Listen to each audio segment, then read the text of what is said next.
আমাদের কাছে দূরপাল্লার যে বাসগুলোর ব্যাপারে যে অভিযোগ প্রতি বছর বেশি আসে সেই অভিযোগটা এবারে আমাদের আসলে নেই বললেই চলে।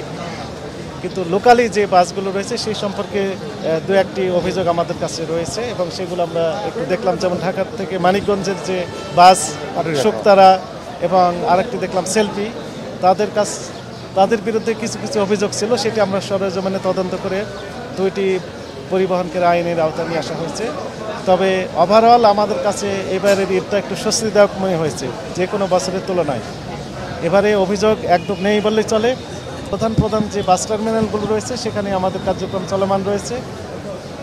ভোক্তারা যদি প্রতারিত হন তাহলে সঙ্গে সঙ্গে অভিযোগ দেওয়ার ব্যবস্থা রয়েছে। একই সাথে আইনের একটি প্রভিশন রয়েছে যে 30 দিনের মধ্যে প্রতারিত হওয়ার 30 দিনের মধ্যে লিখিত অভিযোগ দায়েরের বিধান রয়েছে।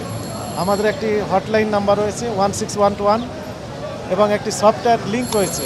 স্মার্টফোনের সাহায্যে বাসায় বসে থেকে অথবা বাসে বসে থেকে অভিযোগ দায়ের করা যেতে পারে যদি প্রতারিত হন। সেই লিঙ্কটা আমি একটু জানিয়ে দিই, www.dncrp.com।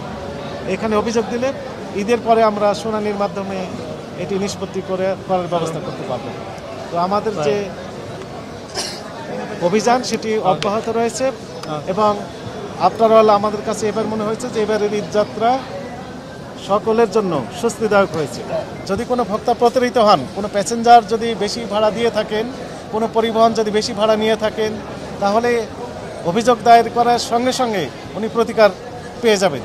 কিন্তু যদি এমন হয় যে অভিযোগ ইমিডিয়েটলি দিতে পারছেন না, তাহলে ওনার জন্য 30 দিন সময় রয়েছে। 30 দিনের মধ্যে অভিযোগ দিতে পারবেন। 30 দিনে অভিযোগ দিলে আমরা ঈদের পরে শুনানির মাধ্যমে এটি নিষ্পত্তি করতে পারবো, অর্থাৎ প্রতিকার দিতে পারবো। আজকে